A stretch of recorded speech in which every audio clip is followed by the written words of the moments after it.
안녕하세요. 오늘도 사연살롱을 찾아주셔서 감사합니다.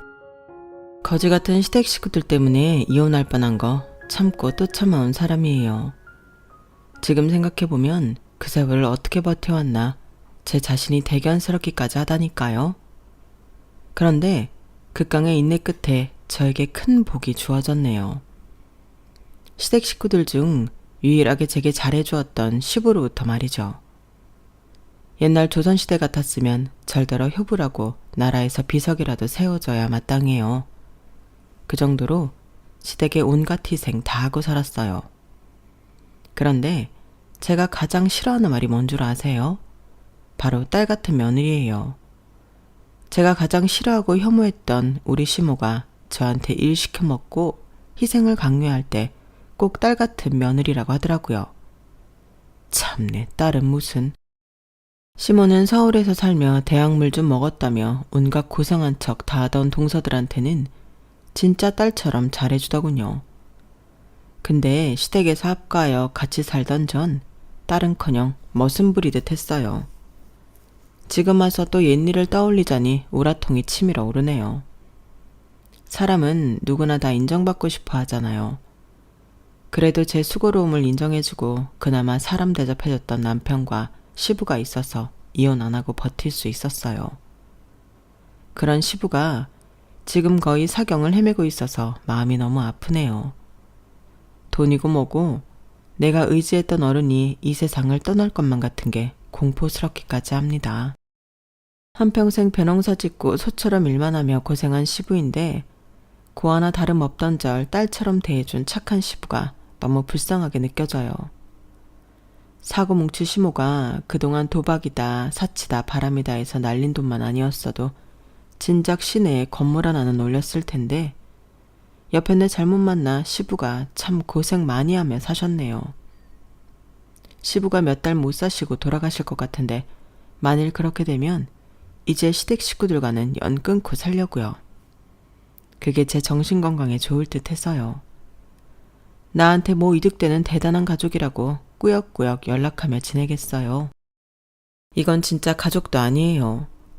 시댁 식구들은 우리한테 행여 좋은 일이라도 생기면 질투하기 바빴어요.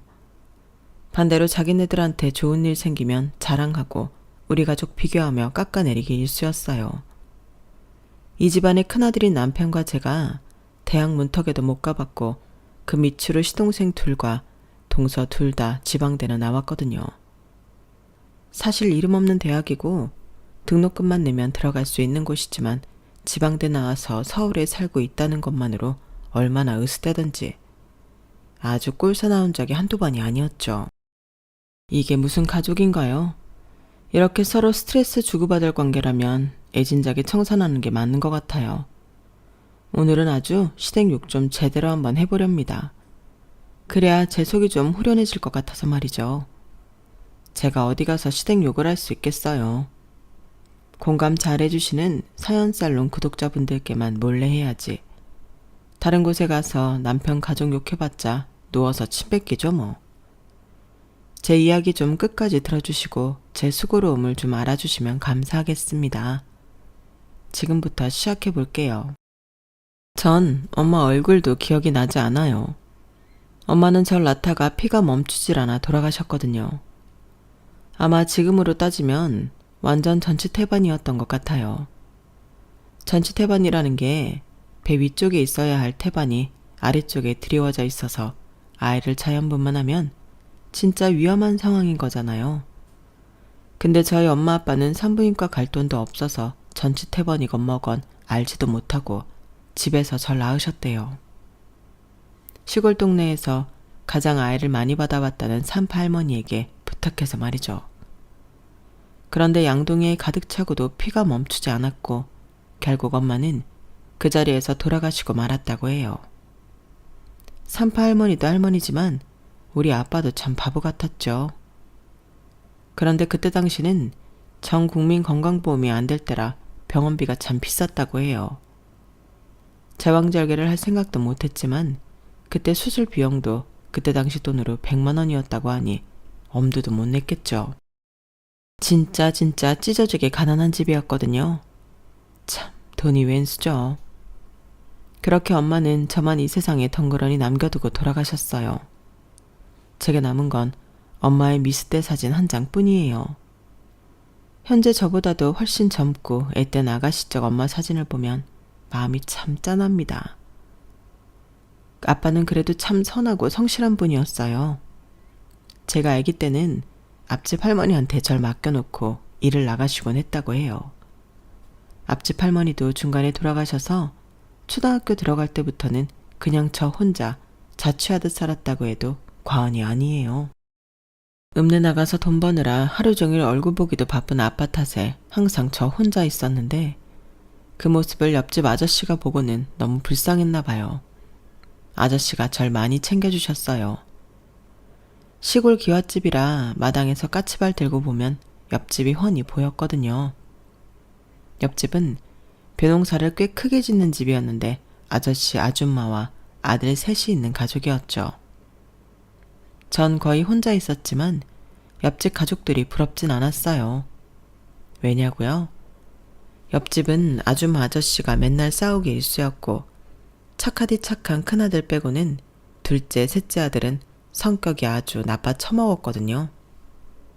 큰아들은 자기 아빠 성격을 닮고 둘째, 셋째 아들들은 자기 엄마 성격을 닮은 게 틀림없었죠. 맨날 복작거리며 지지고 볶고 싸우는 그들을 보며 차라리 아빠와 단둘이 조용히 지내는 제가 평화롭다고 생각했었어요. 그런데 옆집 아저씨는 늘 혼자 노는 제가 안쓰러웠나 봐요. 고맙게도 먹을 것 등을 많이 챙겨주셨어요. 민선아, 오늘도 학교는 잘 다녀왔니? 그래, 저녁 먹을 반찬은 있고? 또 냉장고에 아무것도 없지? 에휴, 어린 것이 애미도 없이 혼자서 밥 챙겨 먹는 거 보면 참 불쌍하기도 하지. 자, 여기 담 너머로 우리 집에서 만든 김치전을 좀 줄 테니 어서 바꿔라. 우리 집 옆에 내가 알면 또 지랄 발광을 할 테니 아줌마 보기 전에 얼른 받도록 해. 아저씨 감사합니다. 저번에 주신 시금치 나물도 잘 먹고 있는데 또 주시는 거예요? 맨날 얻어먹기만 해서 죄송해요. 제가 반찬을 잘 못해서. 이렇게 담 너머로 옆집으로부터 김치전을 받고 있는데 하필 아줌마한테 딱 걸리고 말았어요. 아니 여보, 또 저 거지년한테 적설하듯 반찬 내주는 거예요? 우리가 뭐 재벌이라도 돼요?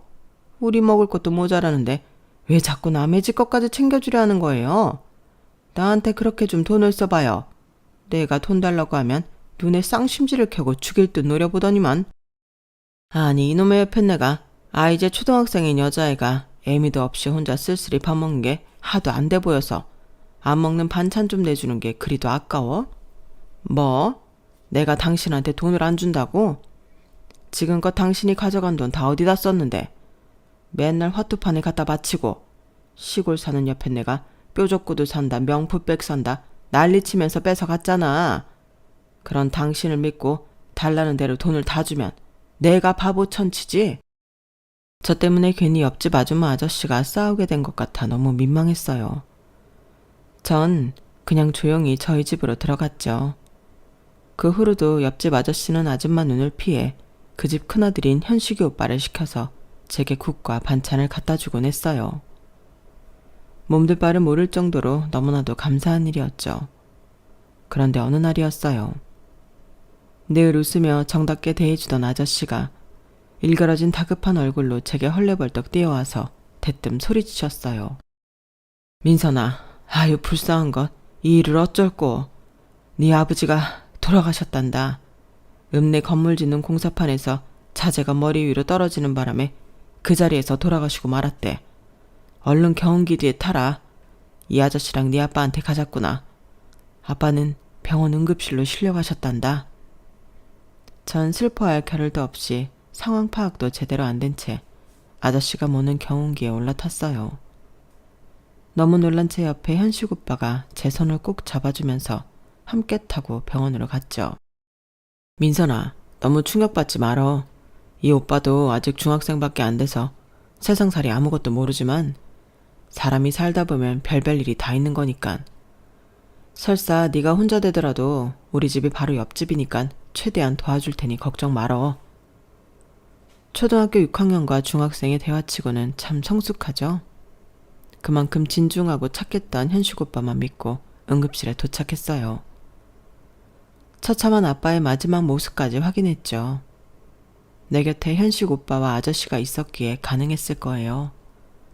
아니면 겁 많고 어린 제가 아빠의 시신을 확인할 수 있었겠어요? 그런데 사실 그 다음부터는 기억이 잘 나지 않아요. 얼마나 충격을 받았던지 아빠의 처참한 모습을 보고는 쓰러지고 말았다고 하네요. 눈을 떠보니 이미 며칠이 지나 있었어요. 물론 아빠 돌아가시기 전에도 워낙 바쁘셔서 저 혼자 자취하는 거나 다름없었지만 이 세상에 나 혼자밖에 없다고 생각하니 두려움이 엄습했어요. 절 아는 어른들은 죄다 고아원에 가라고 권유하셨어요.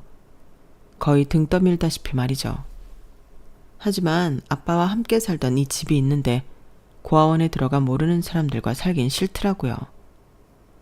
다행히 아빠가 알뜰살뜰 모아놓은 현금으로 최소한의 생활은 유지할 수 있었어요. 옆집 아저씨와 현식 오빠는 그 전보다 훨씬 더 자주 도움을 주셨어요. 그렇게 어찌저찌 시간은 흘러 중학생이 되고 옆집 아저씨와 아줌마가 싸우는 소리 속에 저에 관한 이야기가 들리더군요. 뭐? 저 고아가 된 저기 집애를 양녀로 들이자고요? 거지 같은 애를 왜 양녀로 들여서 우리 돈 들게 만들어요? 고아가 됐으면 순순히 고아원이나 들어갈 것이지 뭐하러 혼자 버팅기길. 절대 안 돼요. 내 눈에 흙이 들어가기 전까진 절대로. 아, 우리 집에 아들만 셋이니 막내딸로 들이면 좀 좋아. 민선이도 워낙 착하고 하니 나중에 커서 우리한테 효도하지 않겠어.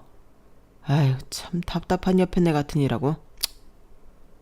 아마 옆집 아저씨가 절 양녀로 들이려다가 아줌마의 반대에 부딪힌 것 같더라고요. 양녀는커녕 제게 침이나 안 뱉으면 다행인 아줌마였으니 그 아줌마의 양녀가 되긴 저도 싫더라고요. 다만 항상 마음을 써주시는 아저씨께는 참 감사했어요. 옆집에 살면서 제 경제 상황을 훤히 알았기에 하셨던 생각이었을 거예요. 아빠가 모아놓은 현금은 점점 바닥을 보이고 있었고 중학생이 된 저는 대체 무슨 일을 잡아서 돈을 어떻게 벌어야 하는지도 잘 몰라서 당황하고 있었거든요. 그래서 전 자퇴를 결심했어요. 현식 오빠에게만 살짝 제 자퇴 생각을 털어놓았는데 그게 옆집 아저씨 귀에 들어갔나 보더라고요. 아저씨는 절 불러 말씀하셨어요. 민선아, 너 중학교를 그만둘 생각을 하고 있다고? 그건 절대 안 된다. 대학은 몰라도 최소한 고등학교까지는 졸업해야지. 너 돈 때문에 그러지? 앞으로 학교 후 짬날 때마다 아저씨 벼농서 짓는 거 돕도록 해라. 그럼 내가 일삭슬 아주 두둑해 줄 테니 아마 그 돈으로 학교 다니며 생활할 수 있을 거야. 처음으로 단호하게 말씀하시는 아저씨의 말에 네 하고 대답할 수밖에 없었어요. 그 다음부터 정말 제가 벼농사를 도울 때면 용돈을 아주 두둑해 주셨어요. 그 돈으로 자퇴 안 하고 필요한 학용품까지 싸며 저 혼자 생활할 수 있었어요. 너무 감사한 일이었죠.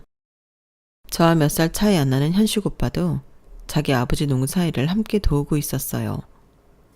덕분에 오빠와 붙어 있을 수 있는 시간이 길어졌고 자연스레 정이 들게 되었어요. 아저씨의 좋은 성품을 닮아 현식 오빠도 참 좋은 사람이었거든요. 공부에 취미가 없던 현식 오빠는 일찌감치 본인 아버지에게 본격적으로 농사일을 배우고 있었어요. 그 밑에 두 아들들은 벼농사 짓는 곳엔 얼씬도 하지 않더군요. 현식 오빠는 성인이 되어 군대에 갔고 그 동생들은 줄줄이 사탕처럼 지방대로 진학했어요. 그 집안에서 처음으로 대학생이 나왔다며 옆집 아줌마는 아주 기세가 등등하더군요. 어이, 우리 집 일꾼 민선아, 내 둘째 셋째 아들들이 무려 대학교에 입성한단다. 넌 대학 문터 구경이라도 해봤니? 하긴 중학교 중퇴하려던 걸 우리 이 집 양반이 구제해줘서 고등학교까지 겨우 나온 애한테 말해봤자 알아먹지도 못하지 뭐. 대학이라는 게 엄청난 거다 너. 제가 보기에 별로 좋은 대학도 아니었는데 대학에 대자만 들어가도 다 같은 곳인 줄 알았나 봐요. 아줌마는 막상 그 집안의 큰아들인 현식 오빠를 별로 챙기지 않았어요. 본인 남편을 쏙 빼닮아서 착한 게 오히려 마음에 들지 않았나 봐요. 아줌마 본인의 성품은 나빠 처먹었으니까 말이죠. 여튼 현식 오빠는 군대에 가기 전 제 마음을 송두리째 흔들어 놓고 갔어요. 늘 순둥순둥하며 우유부단한 줄로만 알았는데 카리스마 있을 때도 있긴 하더라고요. 민선아, 대한민국 남아로서 국방의 의무를 다하고 올 테니 어디 가지 말고 딱 기다려. 알았지? 갔다 오면 바로 결혼해서 우리 아버지 밑에서 벼농사 기술 익혀서 벌어먹고 살자. 내가 농사로 최대한 돈 벌 수 있도록 군대에서 잘 궁리해서 나올 테니까 앞으로 나만 믿고 살아가면 돼. 너도 나 좋잖아. 나도 너 좋으니까 아주 조금만, 진짜 조금만 기다려줘. 알았지? 이렇게 선포하고 저를 아주 꽉 껴안았어요. 제 심장이 터져버리는 줄 알았죠. 그 전까지 손 한 번 안 잡아본 사이였는데 결혼을 얘기하니 깜짝 놀라긴 했지만 사실 뛸 듯이 기뻤어요. 군대 정도야 10번이고 더 기다릴 수 있었어요. 날 다시 가족으로 받아준다는 현식 오빠가 있었으니까요. 약속대로 우리는 오빠가 제대하자마자 까까머리 상태로 결혼식을 올리고 저희 집에서 신혼생활을 시작했어요. 다 쓰러져가는 집이었지만 신혼이었기에 우리 둘 누울 공간만 있어도 행복했어요. 시댁과는 바로 옆집이었기에 거의 합가나 다름없었어요. 저희 부부와 옆집 아저씨였던 시부는 저희를 참 예뻐하고 지지해 주셨지만 시모와 시동생들은 왜 이렇게 우릴 못살게 굴던지 지금 생각해도 한숨만 나오네요. 야 며느리야, 너 애기 늦게 가져라. 네가 우리 집 일꾼인데 애 낳고 애 본다는 핑계로 괜히 일 덜하고 그러면 우리 집 손해지. 네가 낳은 애가 뭐 이쁘길 하겠냐, 똑똑하길 하겠냐. 한 30 중반에나 하나 정도 낳든지 말든지. 아니 어머님, 무슨 말씀을 그리 기분 나쁘게 하세요. 저야 그렇다 치지만 왜 큰아들인 현식 오빠만 맨날 차별하면서 안 챙기시는 건데요. 그놈의 대학이 뭐길래 대학 나온 도련님들만 애지중지하시는 거예요. 참네. 아이는 저희가 알아서 가질게요. 우리가 뭐 이 집 노예예요? 얄미워. 저런 년을 며느리로 들이는 게 아니었는데.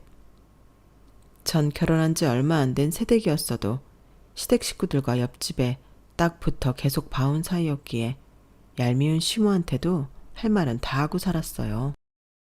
그렇지 않아도 냉기가 흐르던 시모와의 사이가 더욱 악화되는 사건이 벌어지고 말았어요.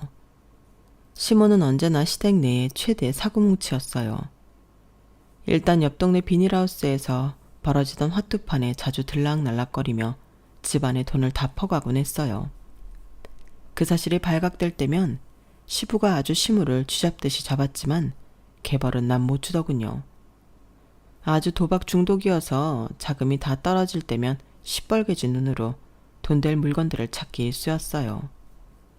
그러던 어느 날 시모가 제 물건에 손댄 걸 강력히 의심하게 된 사건이 있었죠. 어머님, 저희 아빠가 유일하게 제게 남겨준 금가락지 한 상 못 보셨어요? 제 서랍 속에 비단으로 감싸서 고이 모셔놨는데 통째로 없어졌네요. 혹시 저희 방 들어오셨어요? 야, 내가 너희 집에 들어간 적도 없는데 무슨 소리냐? 너 지금 이 시애미를 도둑년으로 몰아가는 거냐? 참네. 부모 없이 못 빼어먹은 년을 며느리로 들였더니 내가 졸지에 도둑 취급을 다 받는구나. 아우, 환장하겠네.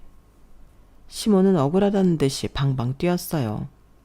그런 시모를 더 추궁할 수는 없었죠. 그래도 안심이 안 돼요. 남편한테 말하고는 아주 조그만 홈캠을 인터넷으로 사서 몰래 설치해뒀어요. 저와 남편이 농사일을 하러 나가서 집안에 아무도 없을 때만 켜놓았어요. 홈캠을 설치하고 딱 하루 만에 범인의 덜미가 잡혔어요. 너무 당연하게 예상했던 시모가 우리 집에 들어와 옷장을 뒤지고 있더군요. 저와 남편이 벼농사 일에서 시부로부터 받은 현금을 모아놓은 돈통에 손을 대고 있었어요. 하도 어이가 없어서 캠 화면을 시모한테 보여주며 따졌어요. 저보다 남편이 더 열을 내더군요. 아니 엄마, 훔쳐갈 사람이 따로 있지 큰아들 부부 돈에 손을 대요. 아빠가 생활비 따로 드리잖아요. 그거 다 어디에 쓰고 이 돈은 뭐하게요. 화투판에 갖다 버리려는 거예요, 또? 벌써 수십 년째잖아요. 그 버릇 못 고치는 거예요? 진짜 지겹네요. 엄마, 우리 집 살림 거덜낼 셈이에요? 야, 쉿, 니네 아빠 들을라. 내가 큰아들이 너를 어떻게 키웠냐? 그리고 부모로서 아들, 딸 돈에 손도 못 대냐? 그렇다고 엄마 모습을 이렇게 영상으로 찍어도 되는 거냐? 완전 몰래 카메라 아니야. 어쨌든 이번만 그냥 조용히 넘어가 줘. 내 다시는 니네 돈에 손 안 댈게. 네 아빠한텐 비밀로 해줘라. 알았지? 그놈의 딸 같은 며느리라는 말로 절 희생시킨 일이 얼마나 많았는지 몰라요. 정작 며느리인 전 시무를 엄마같이 생각지도 않는데 맨날 고된 일 시킬 때나 자기가 불리할 때만 딸 같은 며느리라고 하더군요. 지 엄마 닮아서 절 무시하고 사람 취급도 안 해주던 시동생들은 지방대 졸업 후 서울로 취업하겠다며 올라갔어요.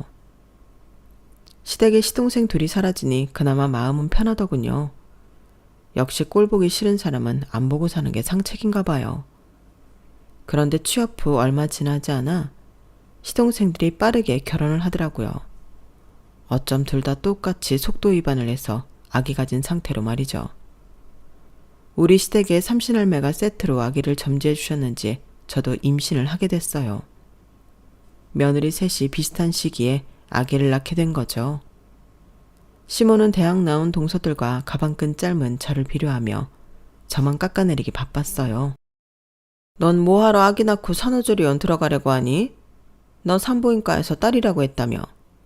하나도 쓰잘데기 없는 딸 낳는 주제에 뭐? 2주에 99만 원짜리 산후조리원에 들어가? 게다가 너 닮았으면 뭐 머리도 안 좋을 텐데 낳아봤자 본전도 못 찾을 딸내미를 뭐하러 비싸게 낳냐? 산후조리원은 택도 없다. 어머님이나 저나 여자 아니에요? 우리는 태어날 가치도 없는 존재인가요? 요즘은 딸이 더 인기 많은 세상이에요. 무슨 조선시대 사세요? 그리고 2주에 99만 원은 진짜 전국 최저가 산후조리원이나 다름없다고요.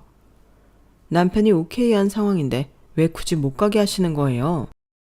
동서들은 서울에서 380만 원짜리 400만 원짜리 조리원 들어간다는데 어머님도 다 아시고 동서들한테 조리 잘하라고 전화 넣으셨잖아요. 왜 저만 맨날 찬밥 신세냐고요. 야, 걔네들은 대학 나와서 서울에서 사는 애들인데 시골 촌뜨기인 너랑 같냐? 잔말 말고 얼른 애 낳고 벼농사 일이나 도울 생각해라. 엄청 화나더라고요. 동서들이 명문대 나와서 좋은 곳에 취직한 것도 아니고 이름 없는 대학 나와서 서울에서 살며 전업주부하고 있었거든요.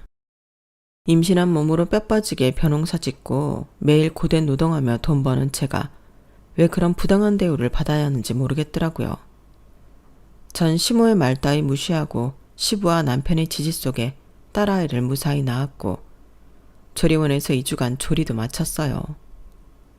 99만 원짜리였기에 시설이 좋진 않았지만 그래도 아이 낳고 허리라도 펼 수 있는 유일한 시간이었죠.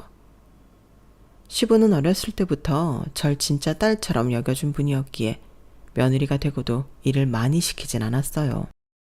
그런데 전 원래 책임감이 투철한 편이고 감사한 시부에게 뭔가 도움이 되고픈 저는 자진해서 벼농사에 열심이었죠. 그게 제가 받았던 은혜를 갚는 길이라고 생각했거든요. 그런 고마운 시부의 건강에 적신호가 켜졌어요. 원래도 신장이 안 좋았었는데 농사일이 바빠 건강을 제대로 챙기지 못한 탓에 점점 악화되고 만 거였죠. 급기야는 몸이 퉁퉁 붓고 통증이 너무 심해져서 쓰러지기까지 했어요. 그제서야 큰 병원 가서 검사를 받아봤죠. 남에게 부탁도 잘 못하던 시부는 아주 어렵게 가족들을 모아놓고 간청을 했어요. 얘들아, 내가 병원을 가봤더니 신장 이식을 하지 않고서는 내 건강이 많이 위험한가 보더라고. 정말 미안하지만 검사만이라도 한 번씩 받아봐 주겠니? 이런 부탁하기가 애비로서 참 면목이 없구나. 마치 뭐 죄지은 사람 마냥 부탁하는 시부의 모습이 애처로웠어요. 가족 모두는 자이든 타이든 다 신장 이식, 적합 여부 검사를 받았고 결과는 정말 공교로웠어요. 큰며느리인 저와 시동생 둘이 적합 판정을 받았죠. 시모는 본인이 부적합 판정을 받은 거에 대해 매우 안도하며 기뻐하더군요. 아우, 말년에 남편한테 신장 뗄 뻔했네 그려. 얘 며느리야, 우리 둘째 셋째 아들들은 서울에서 큰일 해야 하니 별일 안 하는 네가 시아버지한테 신장 떼드려야 옳지 않겠니? 시모의 말 본새도 화딱지가 났는데 시동생들은 더하더군요. 형수, 우리 엄마 말이 백번천번 옳아요. 우린 직장 나가서 돈 벌어야 하잖아요. 괜히 우리 아빠한테 신장 떼줘서 나 어떻게 돼버리면 우리 가정은 파탄나는 거예요. 그러니 집에서 노는 형수가 우리 아빠 신장 이식 도와드리는 게 맞는 것 같아요. 뭐라고요? 도련님, 전 뭐 집에서 놀아요? 배농사 한 번이라도 지어봤어요? 어렸을 때부터 자기 부모님 일 한 번도 도와드리지 않았잖아요. 난 뭐 명문대라도 갈 줄 알았다만 이름도 없는 대학 가고 중소기업 취직한 주제에 누가 보면 뭐 연봉이 한 1억은 되는 줄 알겠네요. 도련님네 가족만 중요하고 큰형 가족은 가족도 아니에요? 우리도 똑같이 애 낳고 난 벼농사 일까지 하고 있다고요. 왜 피 섞인 아들들이 신장 이식 안 해드리고 내가 해드려야 하는 건데요? 왜요? 전 너무 화가 나서 눈물이 다 나더라고요. 그 자리에 시부가 없었기에 다행이었지. 만일 이 대화를 들었다면 모두에게 실망했을 거예요. 특히 자기 아빠 신장 떼주기 싫다던 두 시동생들을 보면 어떤 기분이 들었을까요? 물론 시부는 시모한테 들어서 간접적으로 돌아가는 상황을 다 알고 있었을 거예요. 비참한 마음이었겠죠. 전 오기가 생겨서 저에게 신장 이식을 관여하는 시댁 식구들만 생각하면 절대 해주고 싶지 않았어요.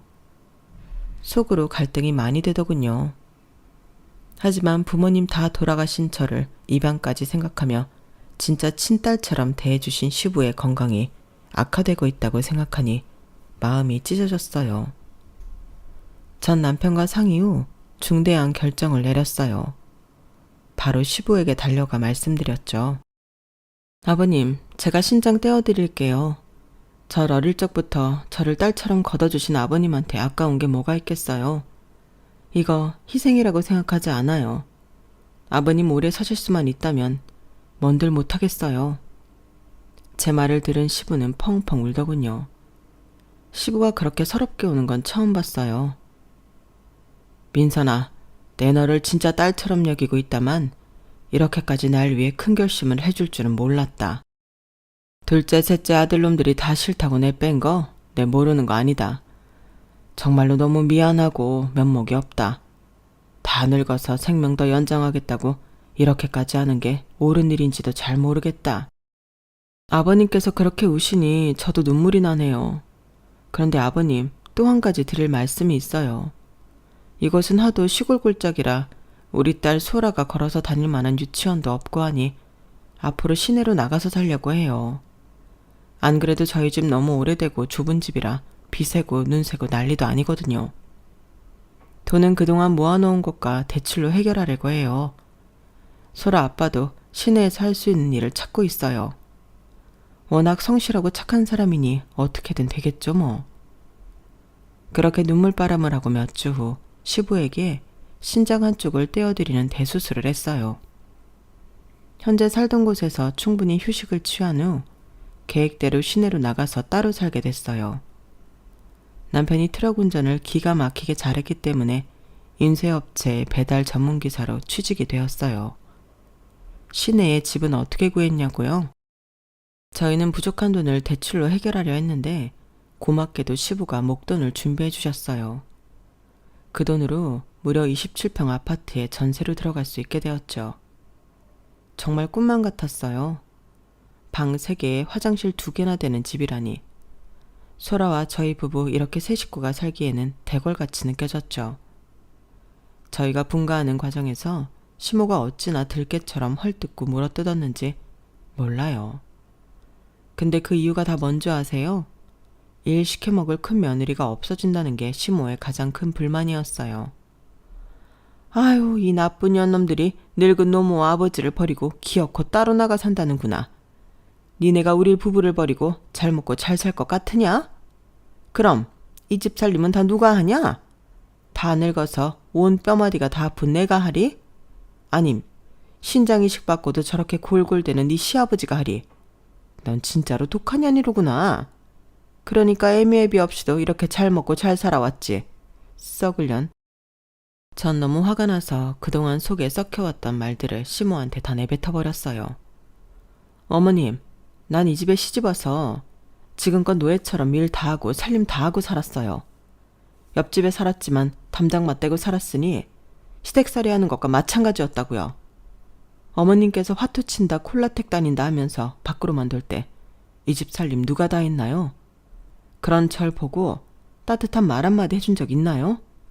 맨날 가방끈 짧다, 돈 한 푼 없는 고 하나 다름없는 애를 큰 며느리로 들었다면서 무시하기 일쑤였죠. 그러는 어머님은 뭐 얼마나 상류층이고 많이 배웠어요? 나 더 이상은 이렇게 못 살겠어요. 우리 딸은 나 같은 대접 안 받게 피아노도 가르치고 영어도 가르치면서 공주님처럼 키울 거예요. 나도 시내 나가서 번듯한 아파트 한번 살아보자고요. 그렇게 내지르고 분가를 했어요.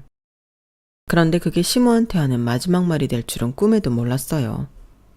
너무도 건강했던 시모는 그 후에도 주구장창 비닐하우스에서 열리는 도박판을 전전했어요. 답답할 정도로 착한 시부가 이혼만은 안 할 거라는 확신이 있었던지 시모는 나이 들수록 더 막 살더라고요. 일주일 후 시모는 그토록 좋아하던 화투판에서 화투장을 껴안고 심장마비로 그 자리에서 쓰러져 돌아가셨다고 하더군요. 차라리 화투장 껴안고 있을 시간에 논이나 들에라도 나가 뜀박질이라도 해서 건강관리나 할 것이지 부질없는 도박만 하다가 저 세상으로 가버렸죠. 시모의 장례식장에서 동서들은 한쪽 구석에서 손톱 손질이나 하고 앉아있고 잠이나 쳐 자더군요. 그래도 가족이 죽었는데 화장은 또 왜 이리 귀신같이 허옇게 하고 마스카라까지 쳐 바르고 앉아있던지 너무 꼴보기 싫었어요. 큰형님으로서 입 바른 소리 좀 했죠. 둘째 동서 그리고 막내 동서 무슨 안진뱅이라도 된 거야? 나만 며느리야? 얼른 일어서서 조문객이라도 제대로 맞으라고. 뚫린 입이라고 동서들은 투덜대며 반항이 됐어요. 특히 어린 막내 동서가 더 싸가지가 바가지더군요. 형님, 어디다 대고 함부로 이래라 저래라 하는 거예요. 나이도 저랑 동갑이면서 진짜로 형님 대접이라도 받고 싶은 건가? 고졸한테 갑질당하려니 참내 가짜나서 정말. 아, 나 피곤하고 우리 아이도 피곤해서 그만 서울로 올라가야겠어요. 남은 장례는 애기 아빠가 뭐 알아서 하겠죠. 전 이만 갑니다. 막내 동서가 아이 데리고 서울로 가버리니 둘째 동서도 눈치 보다가 슬금슬금 내빼더라고요. 화가 머리 끝까지 났지만 장례식장에서 더 이상 큰 소리 낼 수 없어서 보내버렸어요. 시부는 신장 수술 이후로 어찌된 일인지 100% 컨디션을 회복하지 못하고 이빨 빠진 호랑이처럼 맥을 못 추고 있었어요. 그런 상황에서 시모가 죽고 가족들 간에 큰 소리까지 나자 이 모습을 지켜보면서도 동서들을 혼내지 못하더라고요. 제게 다가와 이런 말씀만 전할 뿐이었죠. 큰며느리야, 아래 동서들이 저렇게 큰형님을 대접 안 해주고 서울로 내빼버려서 네가 많이 속상하지? 내가 너의 맘 다 헤아리고 있다. 나중에 내가 대신 다 갚아줄게. 이게 다 집안 단속, 자식 예절 교육 제대로 못 시킨 시애비 탓이다. 다 내 탓이야. 어른이 제 앞에서 이렇게 말씀하시는데 제가 더 뭐라고 하기가 좀 그렇더라고요. 시부의 슬픈 눈을 보니 저도 같이 슬펐죠. 눈물이 그렁그렁하던 시부의 눈에서 앞으로 다가올 자신의 분행을 직감한 듯 했어요. 시모가 돌아가시고 난 뒤 얼마 지나지 않아 심장이 덜컥 내려앉는 전화 한 통이 왔어요. 김매철 씨 가족 되십니까? 농사 짓다가 쓰러지셔서 현재 병원으로 이송 중입니다. 얼른 병원으로 와주시겠습니까? 김해철은 바로 우리 시부의 이름이었어요. 저와 남편은 우리 딸 소라를 한 동네 지인에게 잠깐 맡기고 총알 택시를 타고 병원으로 향했어요. 다행히 시부는 얼마 지나지 않아 의식이 돌아왔고 몸은 축 처졌지만 말도 할 수 있었어요. 저와 남편은 혹시나 하는 마음에 시동생들과 동서들에게 시부의 입원 소식을 알렸어요.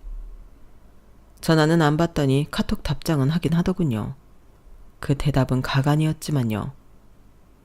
뭐 아버님이 돌아가시기라도 했어요. 저희 바빠요. 형님은 서울 안 살아봐서 잘 모르겠지만 서울살이가 얼마나 바쁜지 눈코 뜰 새 없다고요.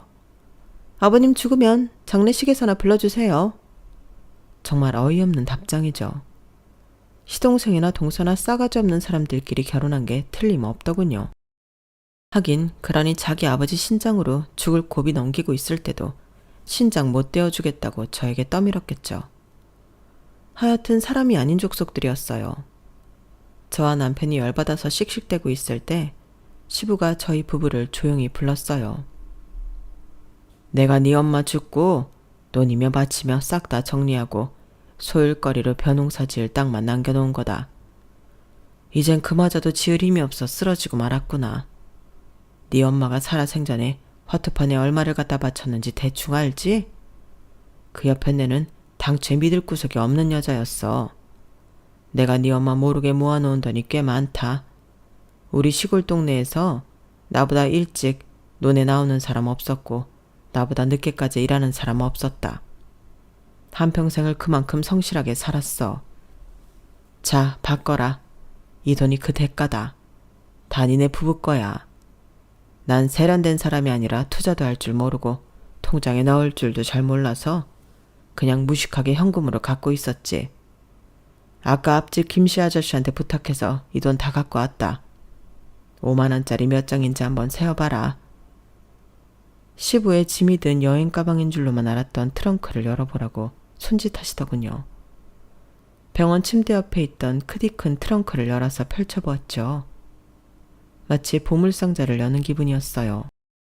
펼쳤더니 5만 원권 다발이 후두둑 쏟아졌어요. 아버님, 이거 다 진짜 돈이에요? 세상에, 이 돈이 다 얼마예요? 저희 보고 이걸 다 쓰라고요? 이거 다 저희 거라고요? 무섭네요. 너무 많은 돈이라서. 시부는 껄껄 웃으며 얼른 세보라고 재촉했어요. 저희 부부는 어리벙벙한 표정으로 그 돈을 찬찬히 다 세어봤어요. 총 금액은 무려 7억 4천만 원이었어요. 시부가 본인을 아무것도 모르는 무식한 사람이라고 했지만 아니었어요. 정부에서 농촌에 기술과 판로 개척을 위한 지원을 많이 해줬는데 꼼꼼하게 다 듣고는 그대로 적용해서 벌어들인 수익이 엄청났더군요. 시부가 맨날 돈 없다고 했던 건 다 시모가 도박판에 가져갈까봐 숨겼던 거였어요. 시부는 웃으면서 저희에게 한 가지 일을 시켰어요. 민서나 현씨가 이제 니네를 괴롭히고 깔봤던 네 동생네 애들을 골려줄 시간이 왔구나.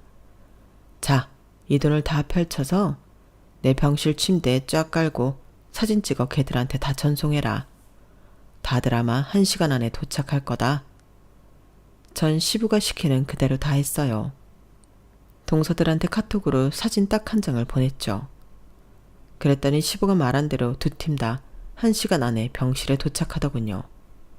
맨발에 쓰레빠 신고 말이죠. 형님, 이 돈 다 뭐예요? 이 돈들 다 어디서 난 거냐고요? 5만 원 뭉치가 왜 이렇게 많아요? 이거 다 누구 거예요? 이 돈? 돈 사진 보냈더니 바로 튀어온 거야? 대단한 애들. 그동안 맨날 서울에서 여기까지 오래 걸린다고 코빼기도 안 비치더니 그나저나 이 돈이 얼마인지 궁금하지? 총 7억 4천만 원이더라고.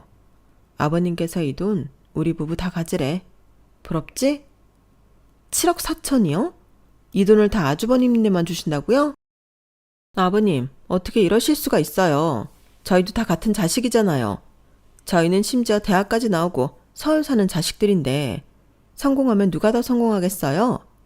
당연히 저희들 아니겠어요? 될 놈을 밀어주셔야죠. 그러자 시부는 없는 기운에 화를 버럭 냈어요. 뭐? 될 놈들을 믿어달라고? 확 벼랑 끝에서 밀어버릴라. 하나뿐인 애비한테 신장 떼주기 싫다고 도망친 놈들이 이제 와서 뭐? 에라이 돼줄 놈들 썩 꺼져버려. 난 앞으로 큰아들내에만 자식으로 알고 남은 인생 살겠다. 동서들은 큰소리 작전이 안 먹히자 머리를 조아리며 빌다시피 하더군요. 그놈의 돈 때문에 말이죠. 형님, 저희 부부 좀 살려주세요. 저희가 그동안 너무 버릇없게 굴었죠? 다 용서하시고. 저희 빚이 4억 넘어요. 괜히 서울살이 한다고 영끌에서 아파트 샀다가 대출이자 감당 못해서 저희 다 죽게 생겼어요. 사람 하나 살리는 셈 치고 딱 1억만이라도 어떻게 안 될까요? 제발요. 심지어 울기까지 하는데 악어의 눈물같이 느껴졌어요. 동정심이 단 1%도 안 생겼죠. 됐어. 아버님 컨디션 안 좋으니 얼른 서울로 다 꺼져버려. 이제 우리 부부도 아버님만 가족으로 생각하고 살 거야. 우리 이만 영 끊고 평생 보지 말고 살자고. 자자, 얼른 나가. 우리 서로 꿈에서도 보지 말자고. 동서들과 시동생들이 울며불며 우리 부부와 시부에게 번갈아가며 매달렸지만 걷어차버렸어요. 속이 다 시원하더군요. 그렇게 길고 긴 시댁 식구들과의 인연은 끝이 났어요. 저희 부부는 재테크도 잘 모르고 근검절약이 몸에 배어있는 사람들이라 아직 그 돈을 펑펑 써보지 못하고 통장에 고스란히 남겨놓았어요. 앞으로 차차 어떻게 하면 최대한 잘 쓸 수 있을지 궁리해 보려고요.